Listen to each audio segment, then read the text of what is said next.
So the first movie we're going to be talking about today is Wildlife, directed by Paul Dano. Okay.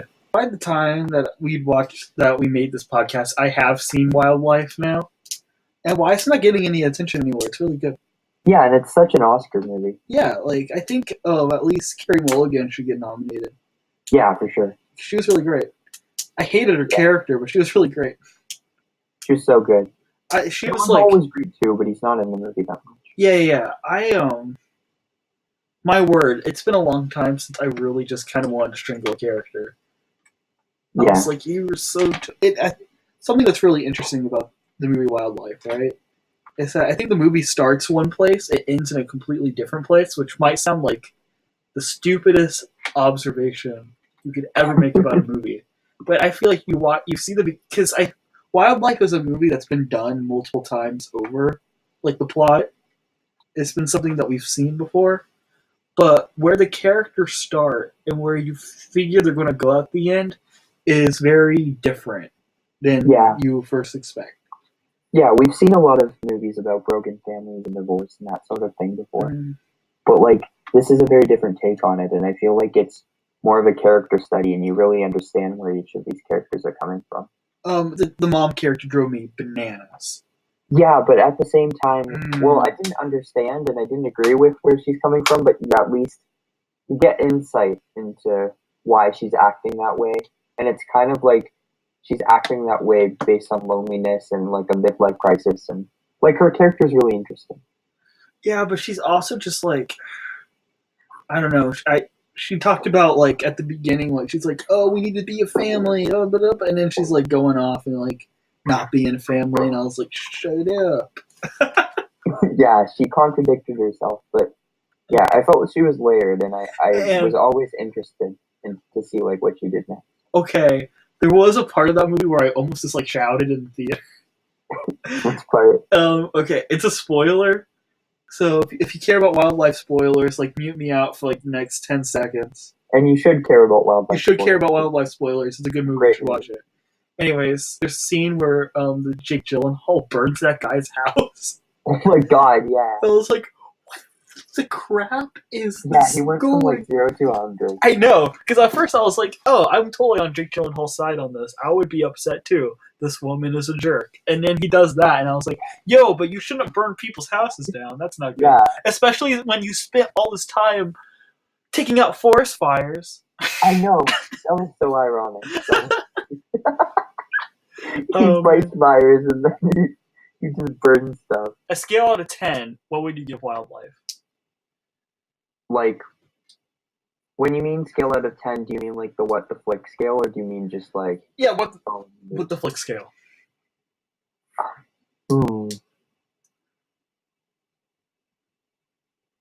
Wow. 8.7? 8.7? Okay. Do 8.75. It'll make you sound cooler. Okay, I'll do that. Yeah, I give it 8.5. So that'll make our total 8.6 out of 10. It is currently at a 98% on Rotten Tomatoes. Here, we got that. Now we're going to talk about another movie. We're trying to go back and talk about some movies that we've been wanting to talk about. So we're going to talk about Shirkers. It is a Netflix exclusive movie, and it's a documentary about a woman who got her film stolen, pretty much, by a creepy guy. Best description of all time. The best way you can explain it. Mm-hmm. Ultimately, I thought this movie was really good. Yeah, honestly, it really is one of the best documentaries of the year, and it's not getting the attention it deserves. Just because, this year for documentaries has been stacked. Yeah. We had Won't You Be Your Neighbor and Free Solo. I think a really interesting thing about Shirkers is, since it is based off of a movie, the film also kind of gets the tone of the movie that she was making into the film. Yeah. And so you kind of get this quirky coming of age vibe from her story. Yeah, she really captures atmosphere really well. Yeah, it was good. I love, and definitely some documentaries can feel very flat and very much just it's a textbook, but this felt like a really dynamic story as you followed along, which was a really nice thing. Yeah, that's what I liked about it. It wasn't just it wasn't just interviews and telling us what happened. It had a story and it had a narrative, and it felt like it kind of felt like she was recreating the film while making a documentary, and it was interesting. Yeah, I thought it was really interesting too.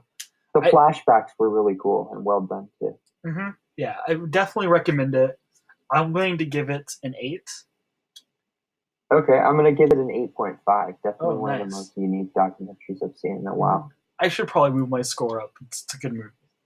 Our ultimate score is an 8.3 out of 10. And so then our next movie, let's talk about Wreck-It Ralph. Ralph Breaks the Internet. Okay. Okay, so... Oh, I can't wait to talk about this one. Yeah. We're going to go real deep into this one. This is the one. Yeah, we are. So, Wreck-It Ralph, Ralph Breaks the Internet, stars Vanellope von Schweetz and Wreck-It Ralph. It's back. It's their story. They have this really close friendship, and her game breaks, so they have to shut off her system. So in order to save her system, Ralph and Vanellope decide that they're going to go into the internet and buy a steering wheel. And that's pretty much the basis of the story. What are your thoughts on this movie, Tristan? I absolutely love this movie, and I don't get why people aren't going crazy for this movie. I think it's one of the best movies of the year. I certainly agree with you, and they're going to think because of our trailer thing that we're joking, but no, this is actually a really great movie. Yeah, I love this movie.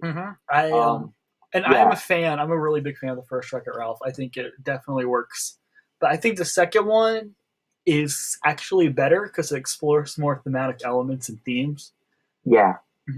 And the first one's great, and it did a lot for video game culture, and it really brought that world to the big screen. But this it's so much deeper, and it goes to places that you really wouldn't expect. I think this is ultimately a movie. I compared the third act of this movie to Logan in a way, because it's a guy having to confront his own inner demons, literally facing himself, and I think that's a really interesting concept, especially for Disney. Something I was really happy about this movie is that there was no secret villain that's kind of obvious all the way through, and it's this. It was the villain of the movie was kind of Ralph's anxieties towards life, which is kind of a villain for a lot of people. So yeah, that's what I really loved about this movie. It's not your cliched film. It doesn't go where you think it's going to go, and it's more a self-reflection on friendship and anxiety and moving on. And there's so many different themes that are explored in this, and they're all explored in really interesting ways. And I don't want to spoil the movie, but there's a scene where Ralph is literally facing himself, and like a giant version of himself, and the way it's done is so interesting because he's pretty much facing his inner demons, and I thought it was pretty brilliant, actually. I feel like the ending of this movie is very, very somber in the best way. Yeah. It doesn't end on the super happy high note, which was whoa, okay, Disney, that's pretty cool. Yeah. But also, we're making this movie sound like it's kind of depressing. It's just a ton of fun to watch too. Yeah, it really this is pretty much only the third act.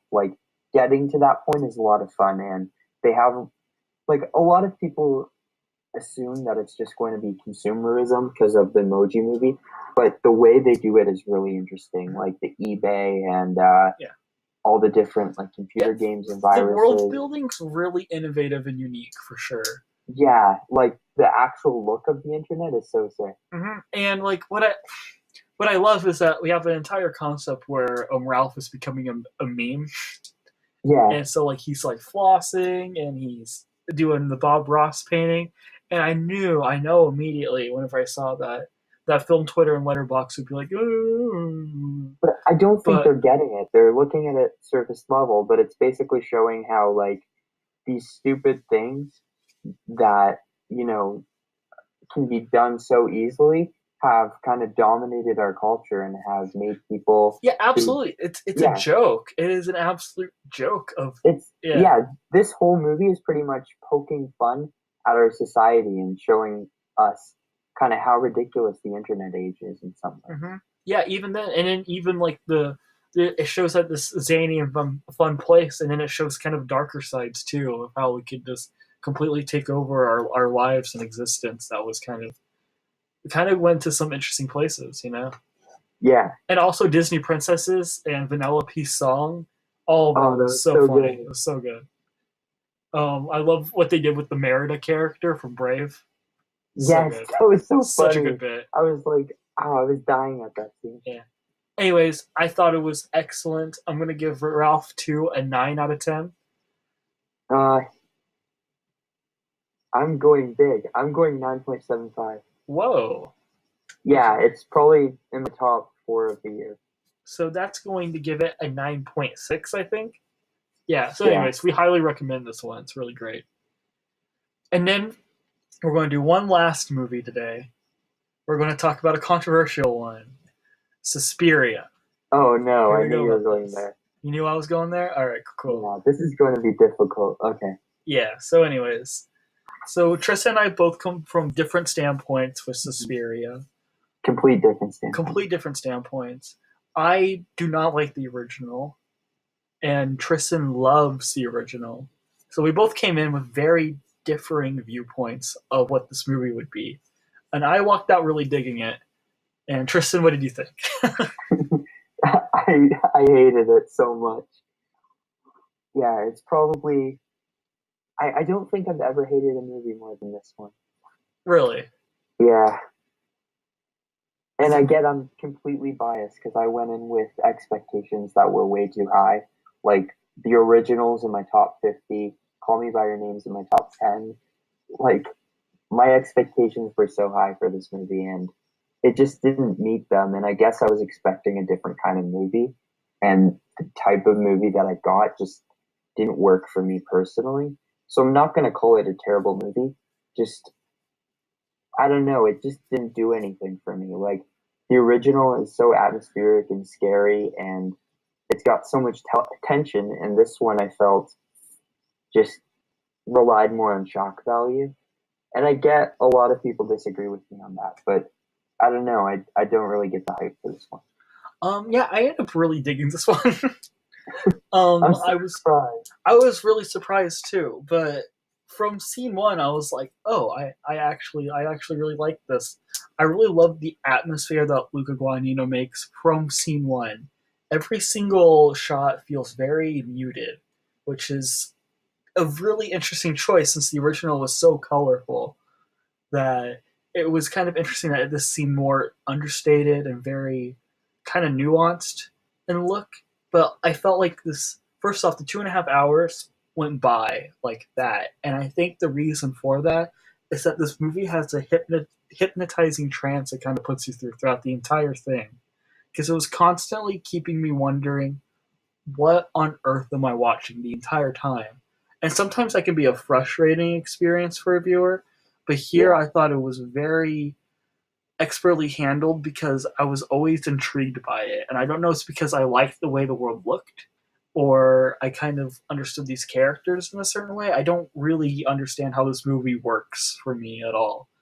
By the fact that I just think it was a really good filmmaker who knew how to make a good movie and make the tone work. I mean, I kind of got lost in the world of it, I guess, is the best way I can describe it. I thought there were some jaw dropping scenes, some shocking scenes, some just really bizarre scenes that was always making me go, what is this movie going to do next? And I think that's certainly better than just knowing exactly what something's going to do, always being like, I have no idea where they're going to go with this. And that just makes it a unique film experience. yeah, I get where you're coming from for sure, but like as soon as you know that scene where they have like that metal rod thing and they're poking the body, Yeah, from that scene forward, I just didn't want to see what was coming next. And it's not because, like, I think there are scenes in this movie that take it a bit too far. And I get that part of the thrill of this movie is shock value. But, like, I think there are some scenes that take it way too far and are almost campy in a way. Like, like, I don't want to spoil anything, but some of the effects and makeup in the ending just I don't know. It just looked yeah, ridiculous they're in my very opinion. bizarre. Yeah, for sure. Yeah, and I get. Look, I get why people like this, and I get that it's a totally different type of movie. But for me, what I was looking for something with tension and something that would scare me, and this didn't do it, and it like I get Luca wanted to make a movie different from the original that had a similar plot and just kind of loosely follow the beats of that movie. But for me, it took away everything that I loved from that movie and just replaced it with shock value. But yeah, I'm in the minority on this one. Okay. Ultimately, I'm going to give the movie an 8.5 out of 5. I was really impressed with it. Yeah, I'm going to go with a 0. Nice. So our total is going to be 4.5 out of 10. But as you can tell, we have very conflicting opinions. So anyways, we're just reviewing 4 movies for the day. I think we should definitely do this again and go for like a solid number. But since we already did like the trailer and then we led into this, we're just kind of testing water, seeing what works and what doesn't work. But anyways, we'll do Spider-Verse next week for sure. Yeah, we're doing the best movie of 2018. I've already seen it. So good, guys. Yeah, so good. What else is coming out? Let's try and watch Roma. Are you seeing the Mule? Yeah, Roma will do. I don't know if I'll see the Mule or not. It just depends on what's going on. Okay, I think we should we'll do that. One I want to do, because we've both seen it, is Beautiful Boy. I definitely want to review that next week. Yeah, I'd like to review that. Okay, cool. So we got Beautiful Boy, Roma, Spider-Verse.